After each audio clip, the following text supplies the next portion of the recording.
because I don't see Right. you. Right. Now look, Dr. Tatum was like, you jump on, you jump on. He's not even on. He tried to get on a little bit earlier. I think he was having some issues.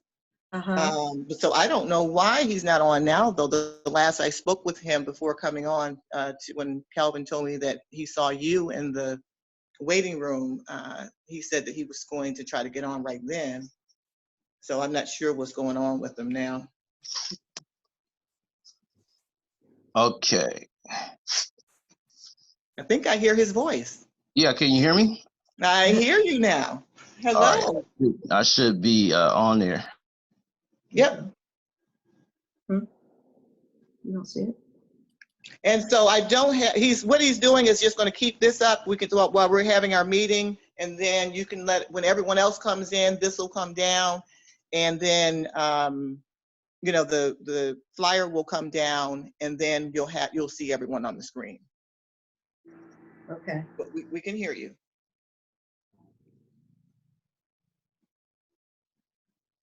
Marie, do you think you received it?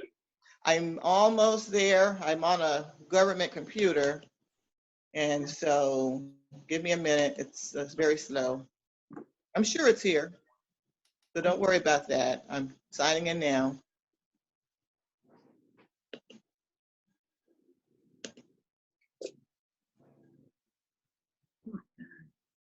11:26.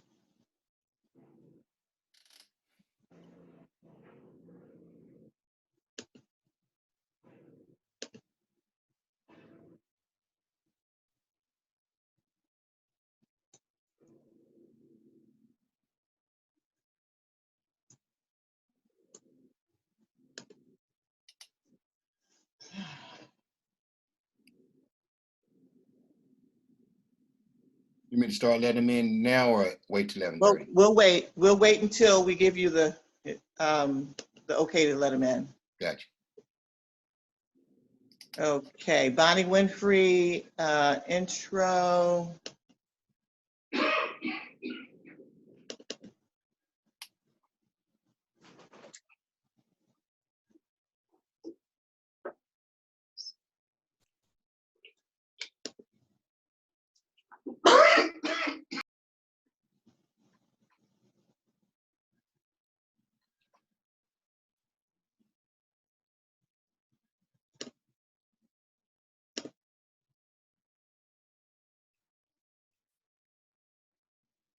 I am opening it now.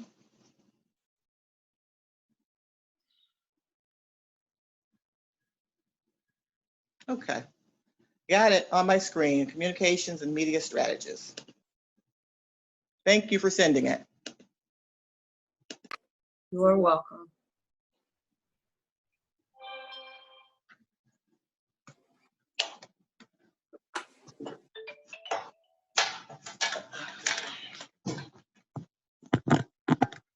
Hey, Marie.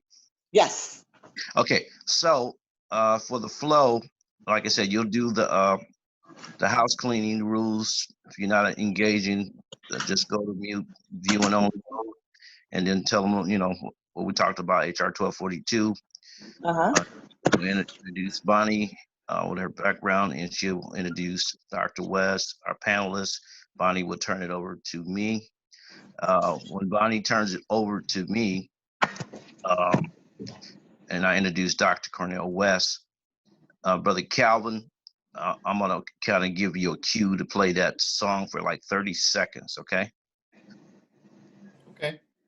Okay, then after we play it, we're gonna talk about that song. That's gonna be the opening, talking about that song, how it came to fruition and 13 years ago in Hidden Beach Records, Dr. West project, and we're gonna talk to the producer, Corey T, and maybe Iris the Moment, who was the first person that was given the first verse on that particular song. Then we're going to segue into Sam Cooke's daughter and granddaughter. We'll talk to them about the power of music. You know, her dad's song Change, and how important music is. And I'm pretty sure Dr. West will love that part. And we'll talk about that a little bit.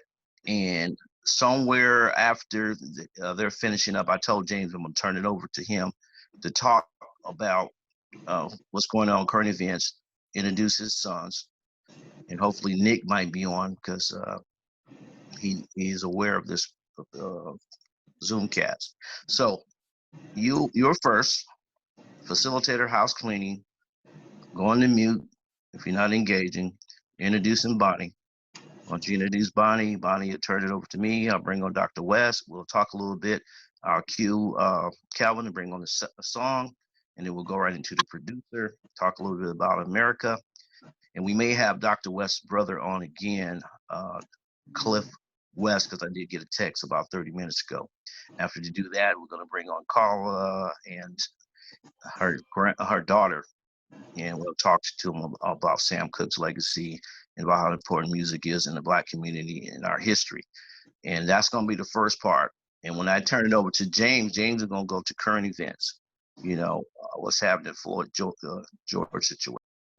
Okay, and one of the things we want to be mindful of is the time. Both Calvin and I have, we're working, and so we've taken off. And so we really do need to stick to and be very mindful of sticking to as close to the hour as possible.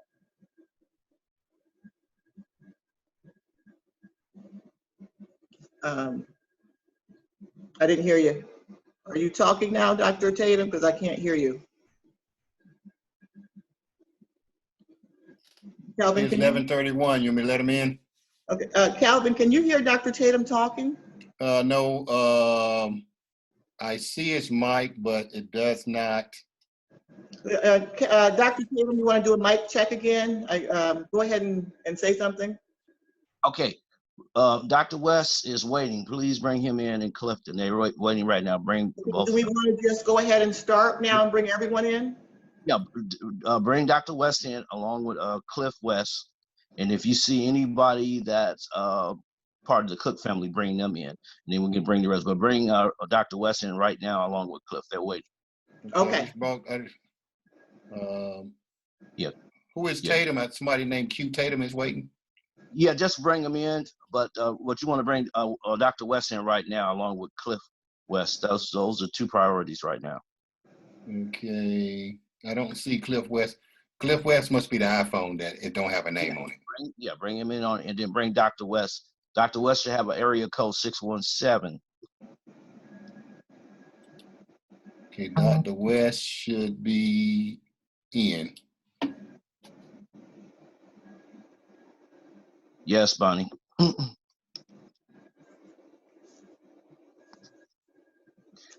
That's Brother Cliff. Okay. Now we're waiting on Dr. West. He's in, but his video is not. He just turned on his video. I mean, his video is not on, but his mic is on.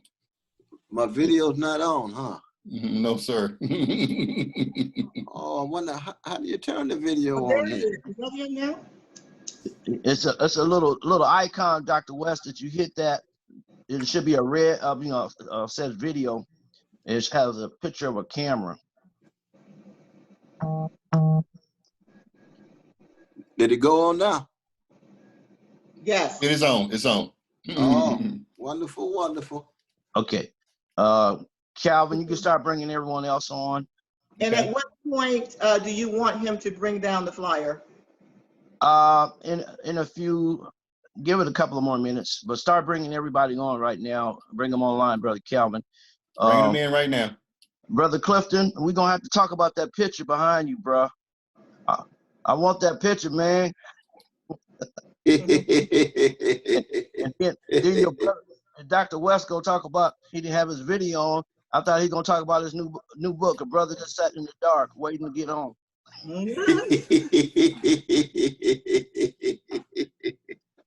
So it's all good. Now, we're going to have an exciting show, Dr. West and Cliff. We're expecting Sam Cooke's granddaughter and daughter to be on. Of course, the Cannon's sons, his sons will be on. Also, we text Nick Cannon. Hopefully, he might join us. We're going to be focusing, dealing with the young people. Cotia, join us. We're going to play that song again for 30 seconds after Marie gets facility information out. So what's going to happen today? Marie Martin is going to give us our ground rules. She's going to introduce our announcer, which will be Bonnie Winfrey from Chicago, Illinois. And then she's going to introduce me, and then we're going to bring on Dr. West, talk a little bit, introduce the song for about 30 seconds. Then we're going to talk about how that song came to fruition. That will bring Brother Cliff in and Coach T into the conversation. Now, you know, Big Cliff has to go pick up Mom. Right. Yeah, so Right. he'll probably have to leave at in about 25 minutes or something like this. So he won't be able to stay real long because he got to leave early to make sure he picks up Mom. Right. We're going to bring him in right off the bat. So are you guys able to see Dr. West? Yes. Yes. Okay. Yes. Wow. Hi, Dr. West. This How is Bonnie. you doing, my dear sister? Blessed to see you. Nice to see Blessed you to see again. you. Indeed, indeed, Sister Bonnie. Hey, everybody. All right. Oh, there's Brother Brother Cannon, Brother James. Cannon. Hello, James. How are you? Oh, beautiful. Everybody should be clocking in real soon. People from all over the country. That's good. Dr. West, it's a pleasure to be on with you again. Oh, it's always a blessing, though, man. You don't have to stop. How's everybody doing? All Hey, right. how you doing, my brother? That's All Coach right. T. Now, That's Coach Brother T, Coach T right there. Brother Coach How you T. doing? So Brother James, are you with There. us? Brother James? Yes, sir. I'm listening. Okay. So I'm just going to go over it a little bit. Maria's going to talk about the ground rules in about 1 minute. Everybody putting their phone on, not phone, but their Zoom on mute that's not engaging. They can view it. Only those will be speaking, and we have the list on those speaking. And then she's going to introduce Bonnie Winfrey from Chicago. She's going to give a little background on Dr. West and our panelists, and she turn it over to me. I'm going to bring Dr. West on, and then after I bring him on, I'm going to cue Calvin. He's going to bring on America for about 30 seconds, and then we go on to a conversation with Brother Cliff, his brother, his big brother, and Coach T about that song. We'll talk about that song a little bit, and then we'll segue to the cook, daughter and granddaughter. Did anyone see any cooks on there? Calvin. Brother Calvin. I see some people, but I don't know if I don't see anyone with the last Okay, what name. about a Cook. Chantel or Carla? Carla, let me see. We're not making everybody's video live. No. We will make the ones that will be engaging, because he has a short time, brother Cannon. We got to adhere to 1 hour, and we got to get Cliff on and on. But yeah, we're looking for Carla Cook and a Chantel Hampton. But it's okay to let the video be live, but just not to have the audio live. It's always all right to have the video live. Okay. I mean, This is Eric. That's cool. That's cool. That is true. That's what I mean. Yeah, this is Eric Benson. So I was just letting you guys know. Yeah. That's what I meant. Okay. Anything as far as the cooks, Kevin? I don't see any cooks yet. What's the names again? Let me write them down. Chantel Hampton is the granddaughter of Sam Cooke, and Carla Cook is Sam Cooke's daughter. No Carla, no Chantel. Okay. All righty. We'll be ready in a minute. I'm about to check Sister Chantel. after the music, is everybody's video going to be live? Yes. After the music, we will make everyone's screen live, so that way all of the pictures will be on your computers. Beautiful. How you doing today, Ms. Martin? I'm good. How are you? Good. Indeed, our dear Sister Marie. Yes. Blessed to see you again. Sir. What a blessing. Yes. Hello, everyone. Hey. How are you all doing? All is well. How are you? Got a Gabriel Cannon coming on and a Donna J. Okay, beautiful. Okay. Okay. Thank you. Marie, I still can't see myself, so I don't know if I need to do something different. No, you will in about, right after the song, because right now, can you see the flyer? Yes, Okay. flyer, And but that's why. So once that goes away, you'll see yourself and you'll see everyone else. And each time you speak, your picture will come on the screen as well. okay, all right. I just wanted to make sure I didn't have something wrong here. No, I can see you. I can see you Dr. right West- now. You're Dr. speaking. Weston, and we have in company, we have a powerful young man by the name of London Bridges. Powerful young man that you got to know.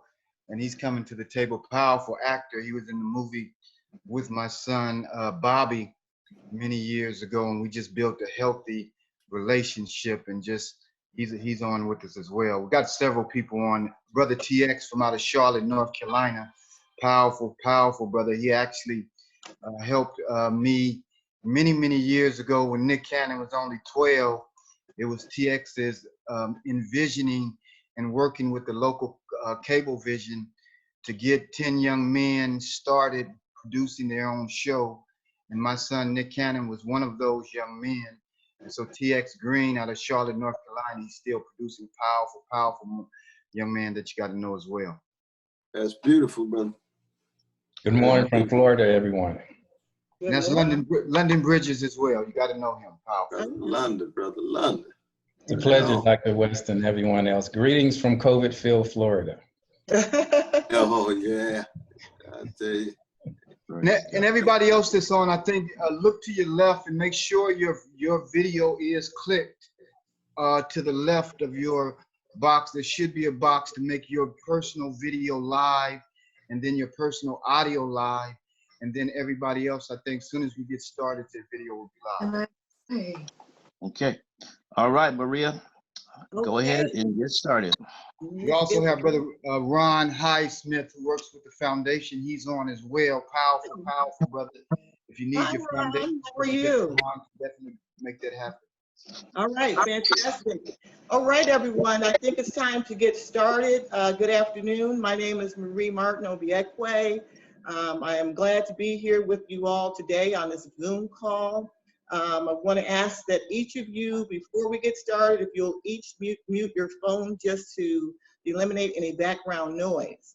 I am, again, Marie Obiekwe. I work with the 400 Commission, and along with the Cannon Foundation. I liaise between the two of them. And I just want to give you a little background about the 400, and then we'll pass this on to open this up to our guests, our special guest today, Dr. Courtney Black. The 400-year African American History Commission Act was signed into law on January 8, 2018. So it's a law now. It's HR 1242. And its purpose was to coordinate the 400th anniversary of the first enslaved Africans in the English colonies. The commission is mandated to, one, recognize and highlight the resilience and cultural contributions of Africans and African Americans over the past 400 years. Also, to acknowledge the impact that slavery and laws that enforce racial discriminations had on the United States. 3, encourage the civic, patriotic, historical, educational, artistic, religious, and economic organizations to organize and to take part in the anniversary activities. And finally, to coordinate they're mandated to coordinate public and scholarly research about the arrival of the Africans and their contributions to the United States. So I know that's a mouthful, but the commission has been very busy meeting these mandates. They have been extended to continue work through July of 2021. And so we hope that everyone on this call will get involved in pushing forth these mandates and assisting the commission with meeting these mandates. And so now we're going to introduce our facilitator of the day, Ms. Bonnie Winfrey. She is a communications and media strategist. She has worked for ABC, CNN, Fox, and the Weather Channel, and the Chicago Tribune, as well as other print media. She's an award-winning producer, director, and PR executive, and communications coach and a trainer. Bonnie is known for her award-winning documentary, Catherine Dunham, Rhythm and Motion, The Never Ending Dance. She owns a communications video production company and a publishing company. She has just written her first book entitled Command Your World, 10 Communication Strategies to Present Your Best Self and Win. Bonnie and I work, Bonnie is going to now present to you our guests for the afternoon. Bonnie, it's a pleasure to have you. Thank you so much, Marie. It's just an awesome opportunity to be here today, and I appreciate you and everyone else who is a part of this grand today. I have the privilege of introducing Dr. Cornel West. When I think of him, I am always drawn to his statement that justice is what love looks like in public. I think that is so profound. He is a professor, author, philosopher, and activist who has written 20 books, his most recent being Black Prophetic Fire. Dr. West is no stranger to media, but what is striking to me is he's the only person that I know who's made Anderson Cooper of CNN weep on live TV. Who appeared regularly on C-SPAN and Democracy Now! Remember The Matrix? This is where Dr. West made his film debut in 2004. He has also appeared in some 25 documentaries and films, including Examine Life, Call and Response, Sidewalk, and Stand. He is the professor of the practice of public philosophy at Howard University. He holds the title of Professor Emeritus at Princeton University. He's also taught at Union Theology Seminar, Yale, and the University of Paris. He has produced 3 spoken word albums, including Never Forget, collaborating with the late Prince, Jill Scott, Andre 3000, Talib Kweli, KRS-One, and the late Gerald Levert. His spoken word alludes are featured on productions by Terrence Blanchard, The Cornel West Theory, Raheem Devon, and Bootsy Collins. His mom, according to Dr. Barbara Young, a friend, calls him brilliant and outspoken. I call him a solutionist, a change agent, and the voice of today. Dr. Cornel West has a passion for keeping Dr. Martin Luther King Jr.'s legacy alive and telling the truth and bearing witness to love and justice. These are just a few of his accomplishments. Let's just welcome him. Congratulations, Dr. Cornel West, for everything that you do for our people, the people of this nation. Before he comes to our stage, I would like to introduce the following Zoom conference panelists. We are honored to have Carla Cook and her daughter Chantel Hampton with us. They are both keeping their father and grandfather Sam Cook's legacy alive. We have 4 of Nick Cannon's brothers on with us, Reuben, Gabriel, Caleb, and Javen Cannon. Let's congratulate them. They will be launching their own reality TV show called Loose Cannons with their father James and brother Nick in the near future. This conference is also delighted to include music producer Kyler Winfrey, founder of Creative Junkies, and Corey Tatum, the producer of the song America. Other participants include Dr. Clarence Johnson, agricultural professor from Baton Rouge, Louisiana, actress Florence Roach from the movie The Help, and rapper Jeremy Tatum, better known as Irez the Moment. And we also have Clifton West and a few others joining us. We are in store for an exciting time. And I'm going to throw it right back now to our host, and that is Dr. Tatum. Thank you. Thank you so much, Sister Bonnie Winfrey. And I think I mentioned on the last broadcast, Dr. West, she facilitated a great event in 2013. We had a gang summit there in Chicago. I grew up in Chicago on the north side, Cabrini Green Project, born in Memphis. So I'm a project of the South, Midwest, and now on the West Coast. We have a nice program lined out. Our co-host is Brother James Cannon. He will be getting ordained this year. He is the father of entertainer Nick Cannon. He has 4 other sons. He's going to be taking the second half. Before we bring Mr. Magnificent, I'm going to call him Mr. Magnificent, Mr. Magnificent, Dr. West on 30 seconds, Calvin, of that song, America. And we're going to talk to his brother Cliff about that song. So just hold on 30 seconds. Brother Calvin, bring on that America. We'll talk to Cliff and Coty. So I want you guys to hear this.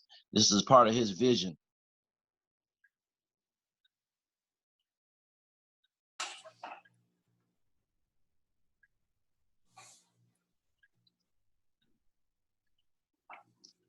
And as he's loading that up, Brother Clifton, tell me how that picture came about. Oh, man, it's just one of those pictures that I saw and I had to have. Again, you know, I'm really big on stories, especially when it comes to telling our story. And so anytime something strikes me that's within that, telling our story and how, you know, we can have a good time like nobody else can, man, even in the midst of everything. And every time I see this picture, it kind of reminds me of that. Okay. All right. Go ahead, Brother Calvin. He's going to load that, and we'll get 30 seconds. And do we have Coty with us right now? Coty, yes, here. Coty, tell us about the music as he's loading that song up, and then we're going to go to Dr. West. Man, that song, actually, it was a record that I did a while ago. I think back in maybe 2003, 2004. And I let my brother Derek Allen, better known as DOA, hear the track. And he was like, man, I got to use this record. And, you know, me and Corn, we working on this, Dr. West, working on this album called Never Forget. And he was like, it'll be perfect. And it was crazy because my brother Riz, he had already laid his verse, and we had let DOA hear it. And he was like, this is it. And so we started adding all the other pieces, Black Thought, Rod Digger, and it just came together, man. Again, it was a pleasure to be a part of such an epic album, you know what I mean? Again, Dr. West, man, thank you. Oh, thank you. Thank you. Yeah. Hey, man, is Riz there, or he may not be available? So how we going, Calvin? Ready to hear that 30 seconds?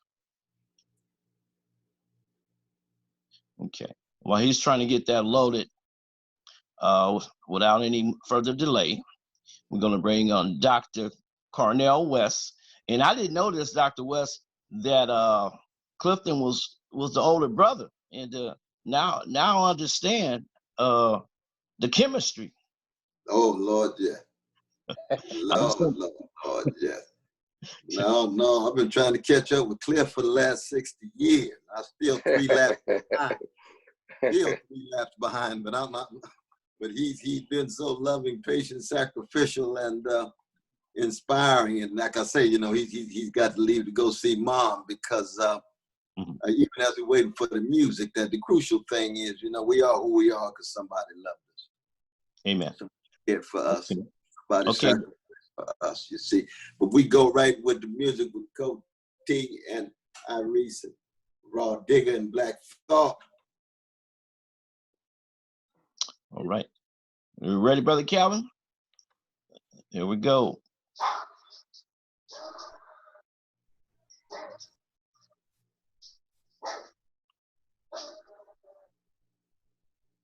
Okay. We'll come back to that as soon as Calvin has it ready to load. Dr. West,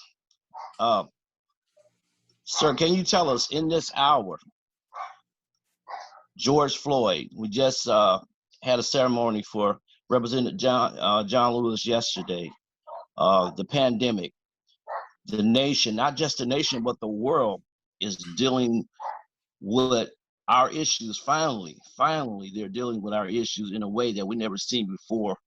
I want to know your thoughts, what you're feeling, and then hopefully we'll be able to go and talk with the Clark granddaughter, not Clark, but I mean Cook, Sam Cooke's granddaughter and the daughter of Sam Cooke. In this time and hour, Dr. West, can you give us an idea what we're experiencing? What do you see? Well, what I see is that, see, the world has always had to note our genius and our talent. That there's no other people in the modern world who have had to deal with the bombardment of terrorism, trauma, and stigma, and produce so much love warriors and freedom fighters and healers. Here we go, sir. There we go.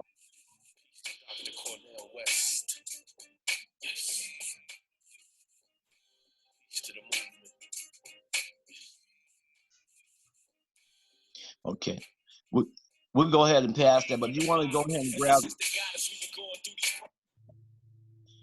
You want to get that off of the internet. It's called America. I don't know, we're having some problems with the audio, but go ahead and continue, Dr. West.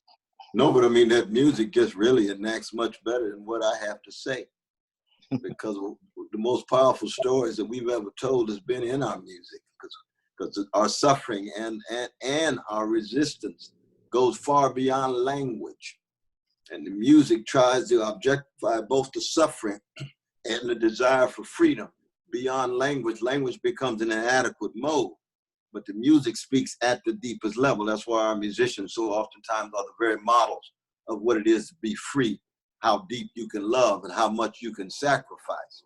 But I just want to begin just especially zeroing in on young folk, because I think what is so very important is in the Floyd situation, it's not just our dear brother Floyd who was publicly lynched, but it was a call for his mama.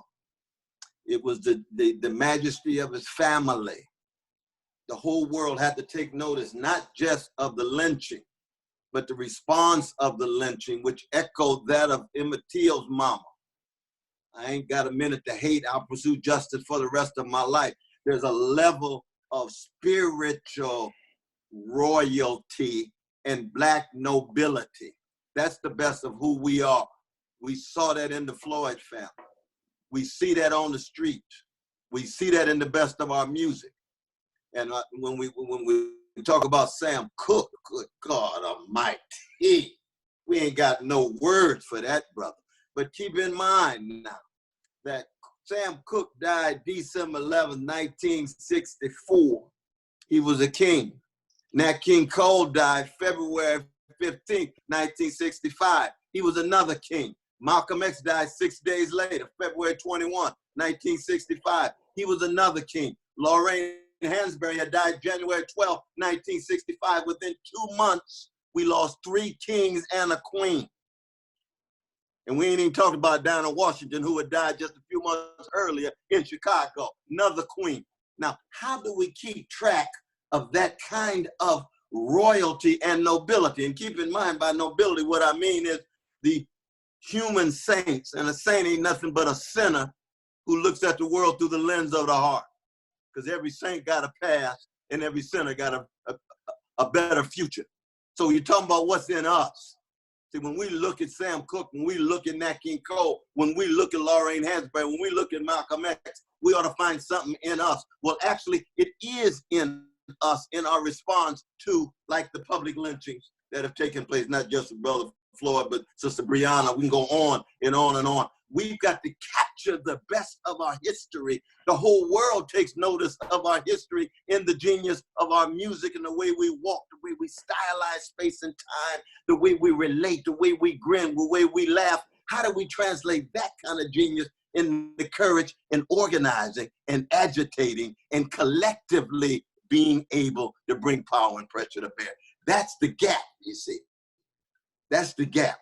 And that's precisely where the powers that be, where the white power structure tries to engage in its spiritual warfare against us, teaching us we're less beautiful, less moral, and less intelligent, trying to get us to disrespect ourselves and the way we other folk who look like us, to devalue, to downplay our possibility, downplay our sense of potentiality. So how do we open ourselves to be servants? And that's what royalty is, because we come from a tradition where the greatest among us empowers us. Why do we call him Nat King Cole? Because he's silky soul. He empowers us. Sam Cooke is probably the greatest of all of our male vocalists. I know some like Johnny Hartman, some like Luther, some like Donny Hathaway. I understand that. But Sam, dead at 33, what is it about that brother that we call him the king of soul? Because he empowers us.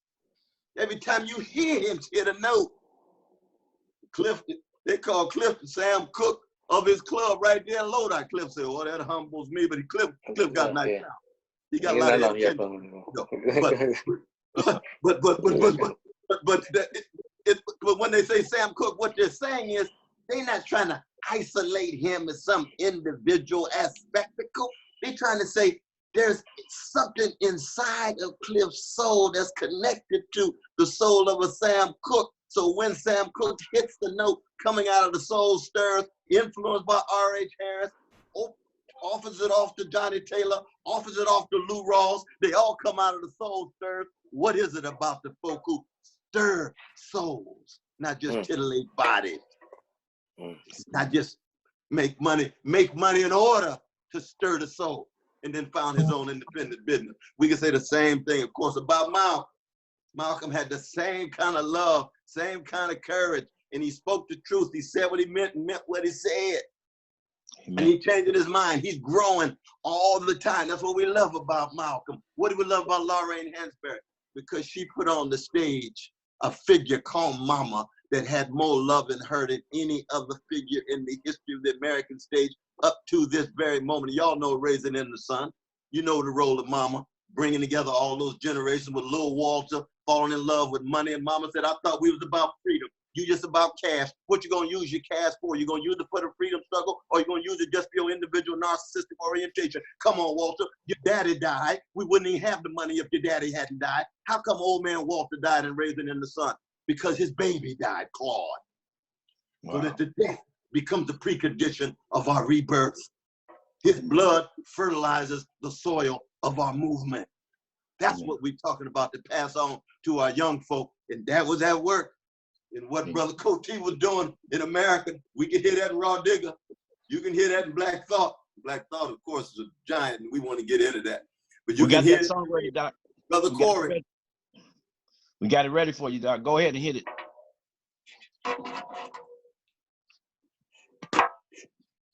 Go ahead, Brother Calvin.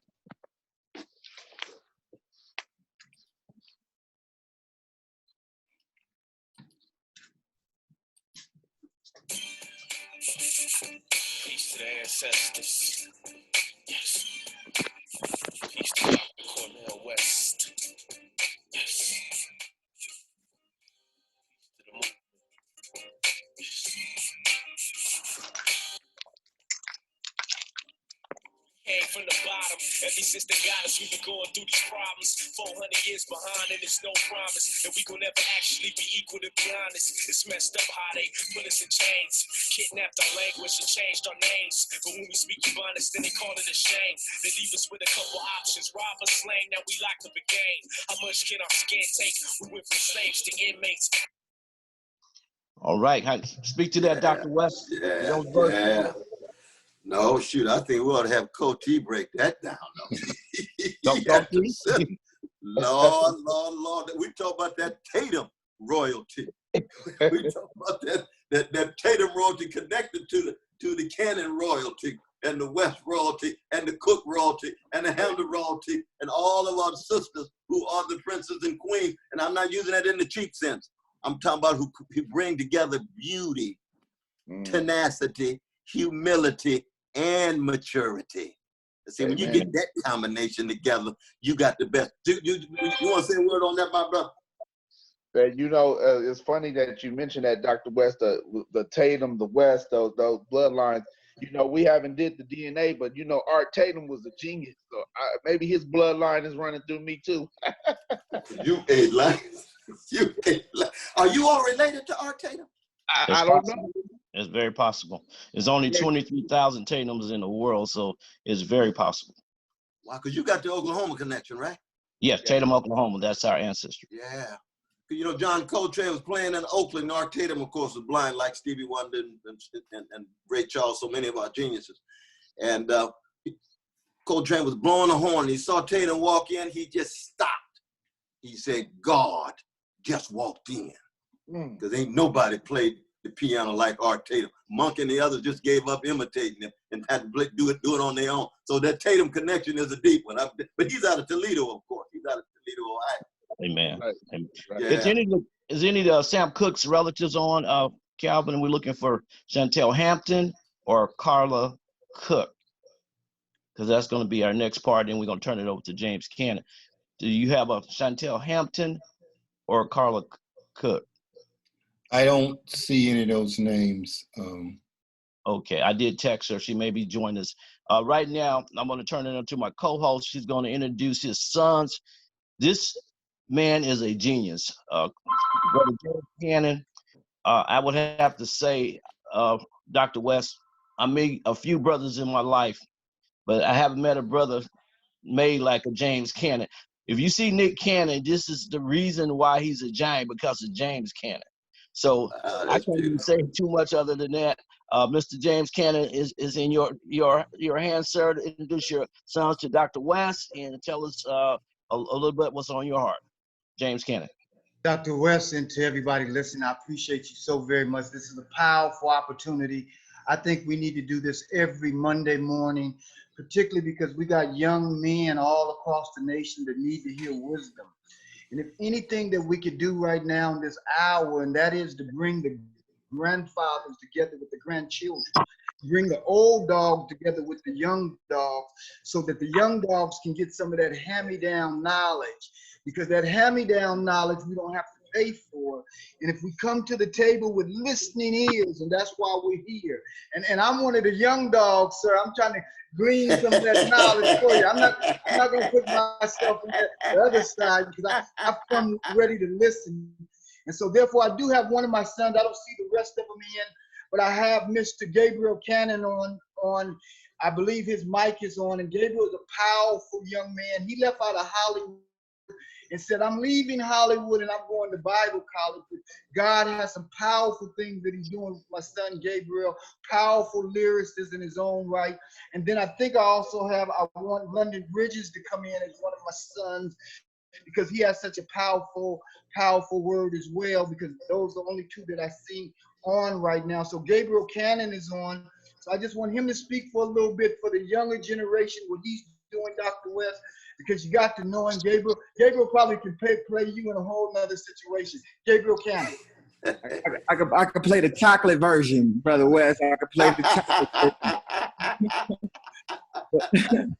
How you doing? It's blessed. Everybody on here, my father has been a father from the beginning, gave us the foundation. Like Brother Tatum said, I've seen it. He was those type dads who would only let us watch the Arsenio Hall show, because Michael was probably on there.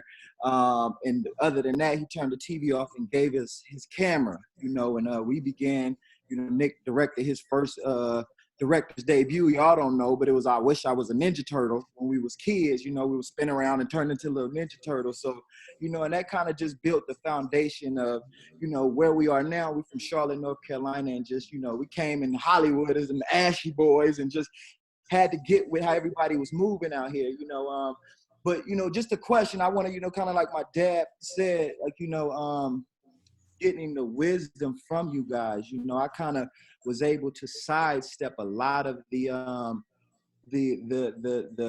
obvious traps, you know what I mean? I was able to, he showed me how to deal with the police officer when being pulled over, I fit this description fully, 6'4" chocolate, you know what I mean?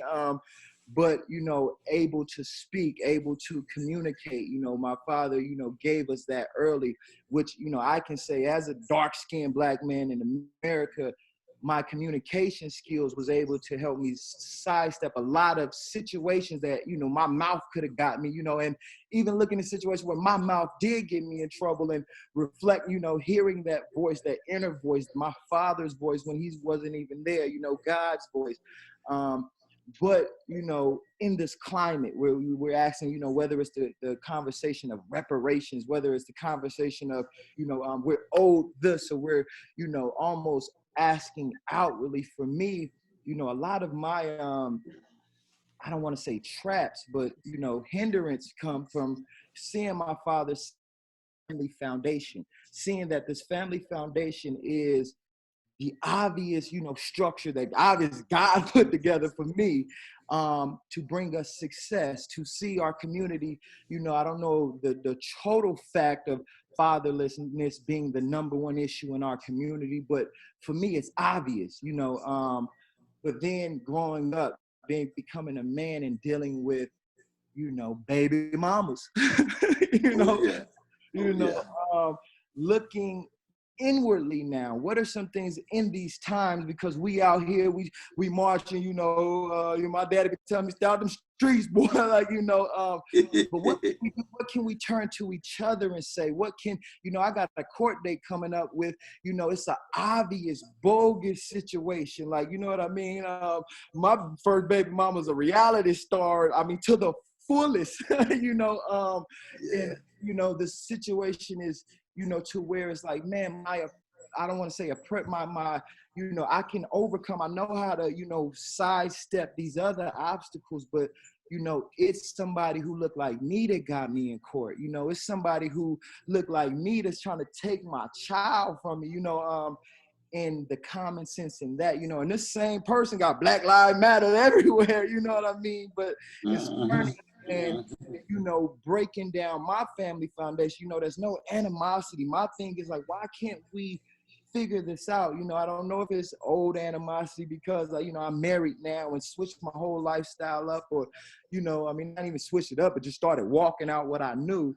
You know, these inner things, how do we address that? How can we as a people check each other, like, you know, because I get on, you know, I'm being careful, because you start saying, yeah, because Black women do this, you know, you gonna get rocks, you know what I mean? Like, you know, you start saying, you generalizing Black women because these are our queens, but there is a lot of, you know, Black dudes not really messing with Black girls, to be honest with you. They looking for white girls because they think these Black women already have a pre-conditioned attitude towards them. All my uncles was drug dealers and my cousins were they don't think a Black man could take them to a higher level, you know what I mean? So they're looking outside of a Black man to show them something they never seen before.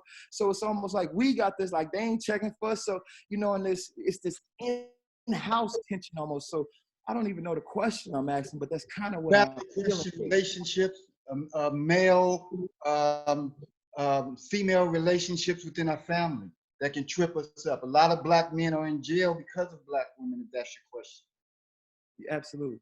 So how do we address, like, you know what I mean, each other before we even go outside and address the man or the, you know, how can we do some house cleaning?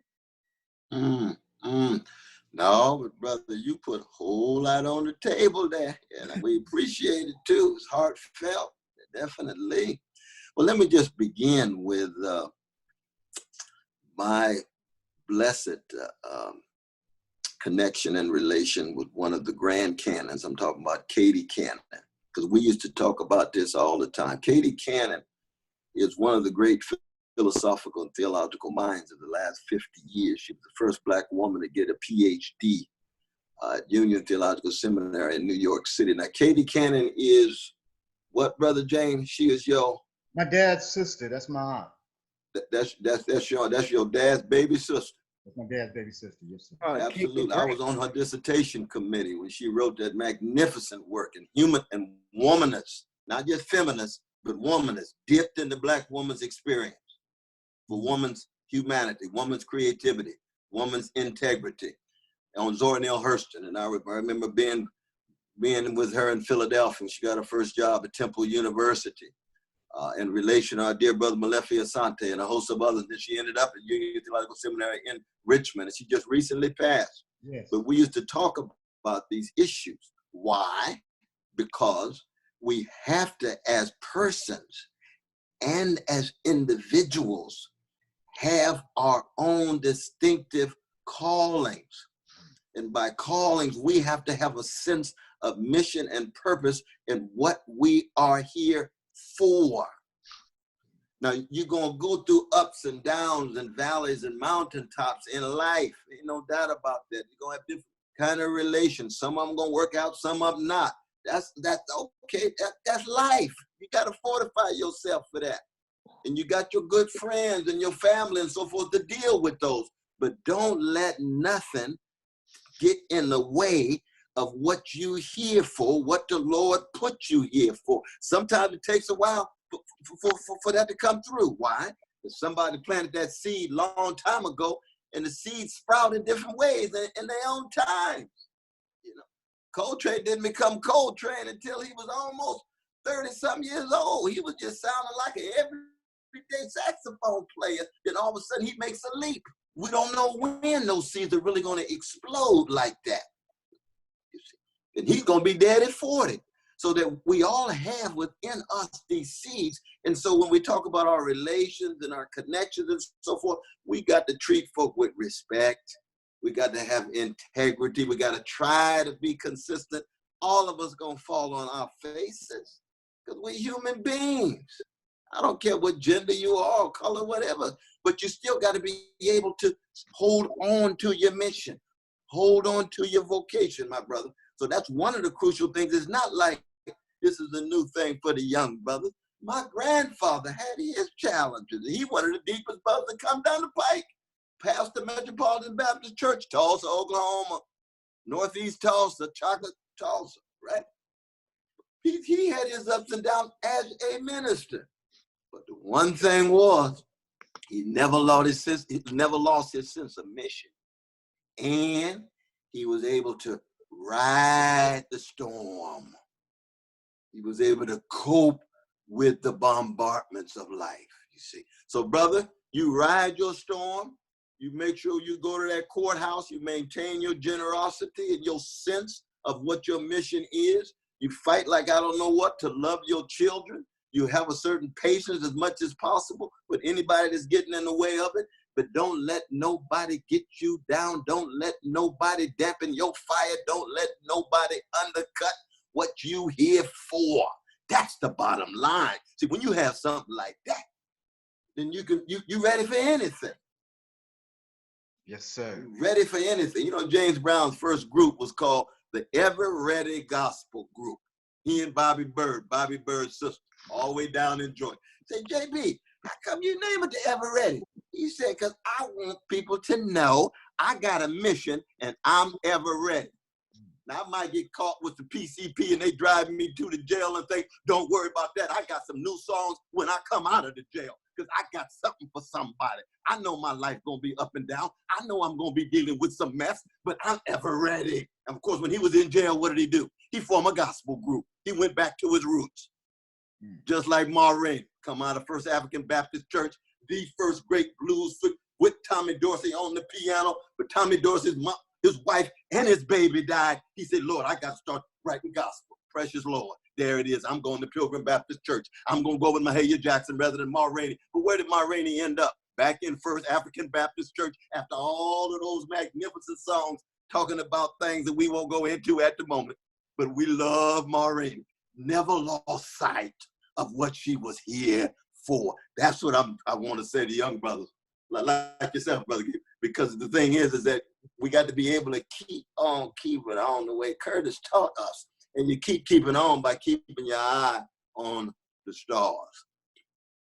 Everybody, I appreciate it so very much. I think I got my other son, Ruben Cannon, on. If Ruben is on, Ruben, we appreciate you. We got Dr. Cornell West and a lot of powerful people on. I don't know how long you've been on, but if you had a question or if you want to come in live, just introduce yourself. We appreciate that. And then we're going to skip to Brother London Bridges. Absolutely. Ruben Cannon. We make his mic live, his video live. There we go. What's going on, everybody? I don't know if you can see me. Hold on. What's up, Ruben? Hey, how you doing? Yes, I'm a little late. How you doing, Brother Ruben? Hey, man. Hey, Ruben, another Ruben day, is one God. of my talented sons he's got a beautiful voice and he's trying to sing as well. So as we put some powerful stuff together, we're really launching 400 years of greatness. I've reached out to Noel Jones, Bishop Omer, Dr. Price, where we could say 400 years of preaching, 400 years of evangelism, or 400 years of working in the community. But we have Mr. Ruben Cannon in. Gabriel just shared. I want y'all to meet my baby son, Ruben. He probably won't sing for us, but he got a beautiful voice, but he'll speak to us. Ruben Cannon. What's going on? What's going on? Yeah. How you doing, my brother? Hey, it's a pleasure. It's a pleasure. You know, I just wanted to say appreciate everybody being on, and I'm grateful just to be here sitting on listening. You know, all you great men and women speak. So you know, it's an honor for me. Simple as that. Simple as that. You know, I'm a fly. Lift every voice and sing for us with just a little rendition. Oh man, see there. Just a little rendition of it. See there. Let me see. Let me see. Lift every voice and sing. Bless Dr. Cornel West. And sing till earth and heaven ring.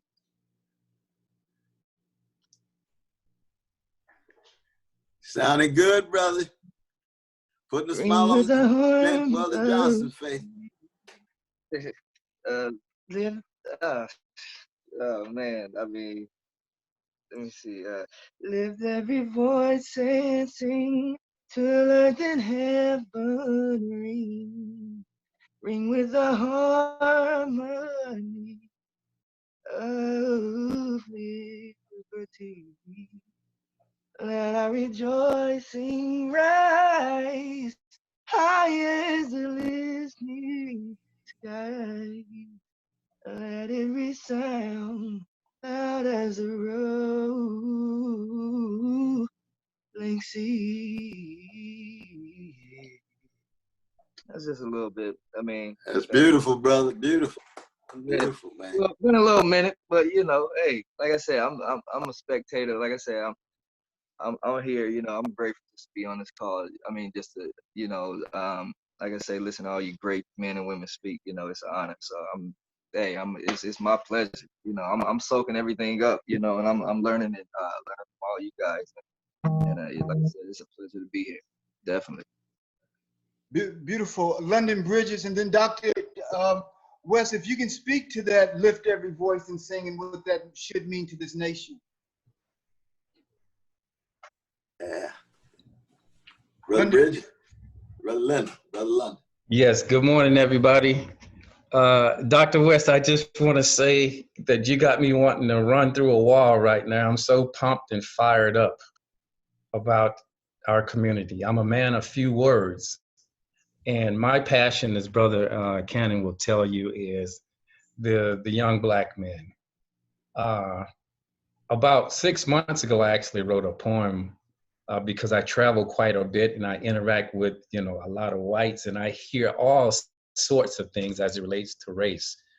And if you guys don't mind, I'd just like to share a brief portion of a poem that I wrote that's kind of significant with what's going on with Breonna Taylor, George Floyd, and et cetera.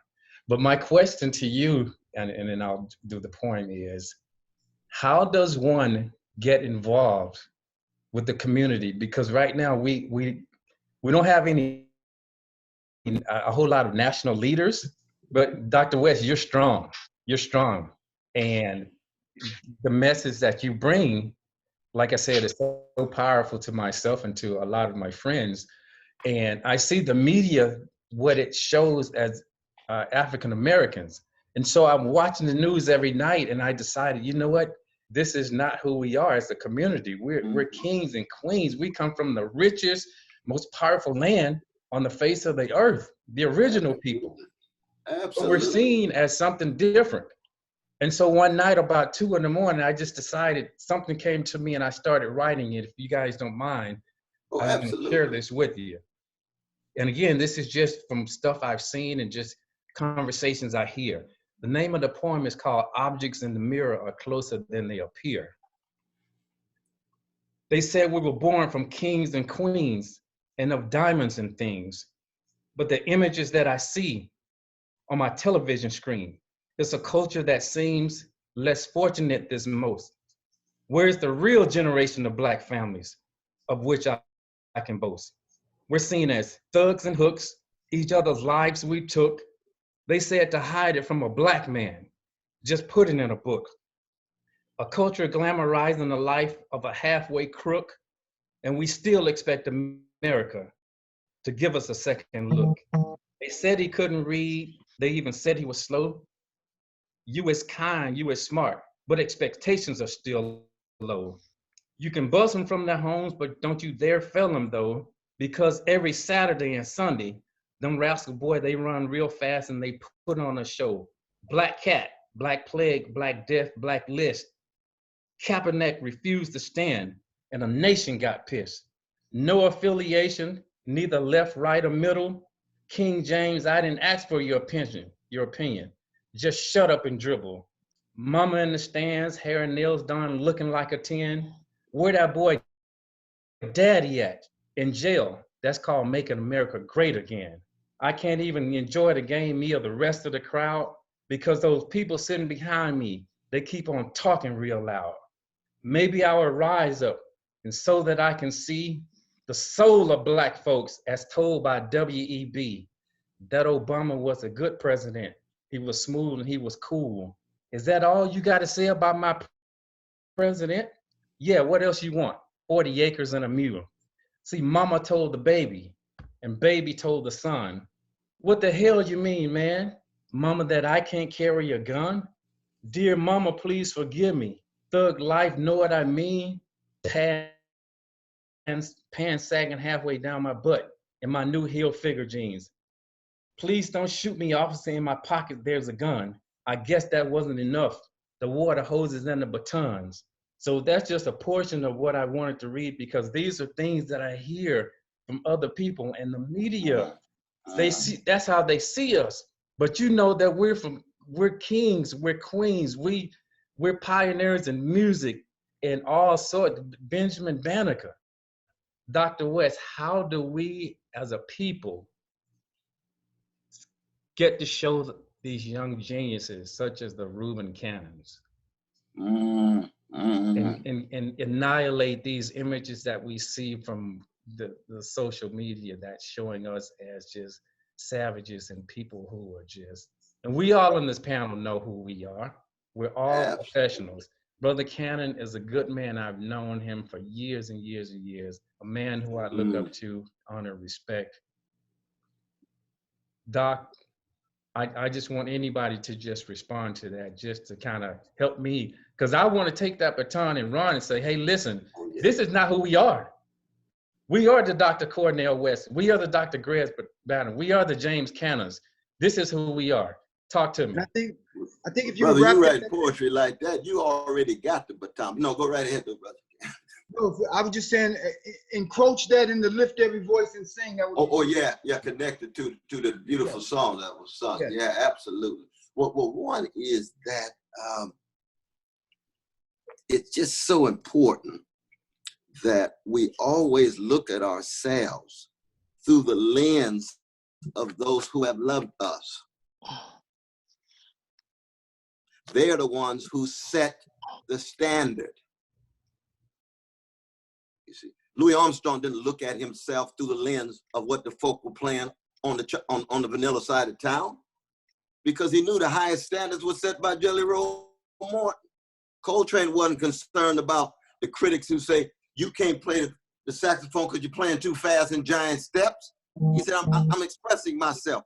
I want to know what Sonny Rollins thinks about it. I want to know what Coleman Hawkins thinks. I'm going to ask Sarah Vaughan what she thinks, because our highest standards come from the folk who have loved us and cared for us. We can't look for the standards of folk who raped our mamas, who treated us like dogs and cockroaches, and think somehow you're going to get approval that acts as the best of you. You can get their approval, but you're going to be used by them to keep their project in place. You think that our great preachers like Martin Luther King Jr. was looking for what the white preachers thought about him? No, he wanted to know what Gardner Taylor thought about him. Manuel Scott, what you think about me? J.C. Austin, what you think about me? I know you set the standards. You see, that's what I'm saying. See, so that, and I'm not saying that all Black people have the highest standards. We have greatness in our tradition that sets the standards for all of us. And all of us have moments when we're not that great. And all of us have potential to be very, very great, you see. So that your poem is the acknowledgement of what poets do. What did the last poets do? What did Gil Scott-Heron do? What did Gwendolyn Brooks do? All those great Black, what did Langston Hughes do?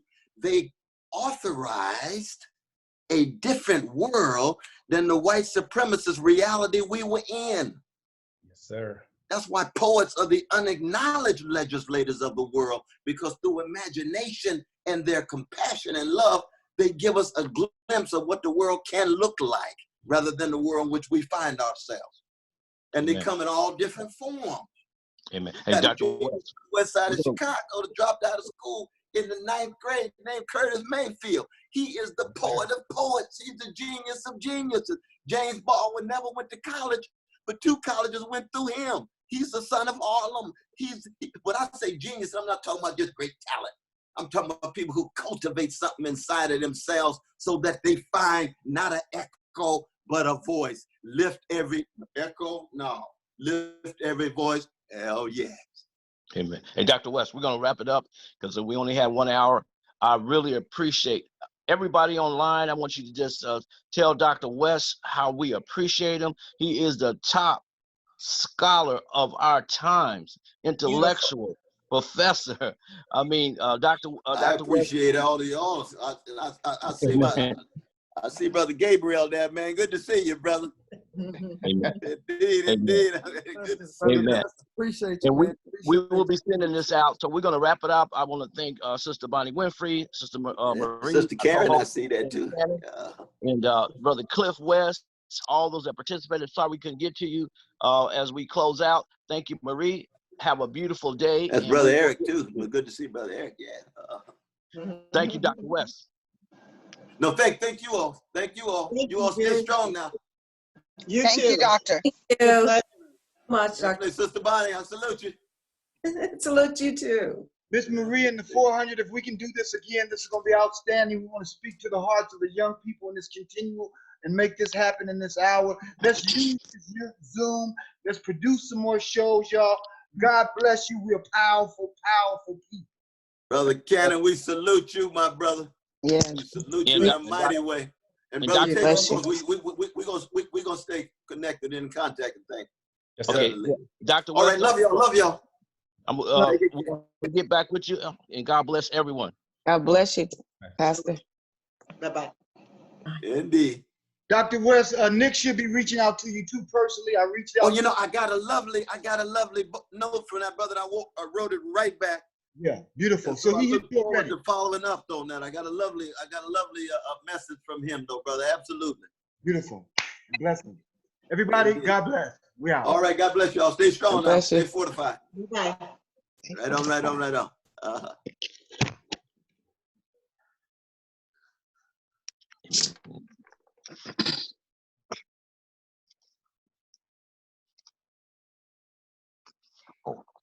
Okay. Oh, okay.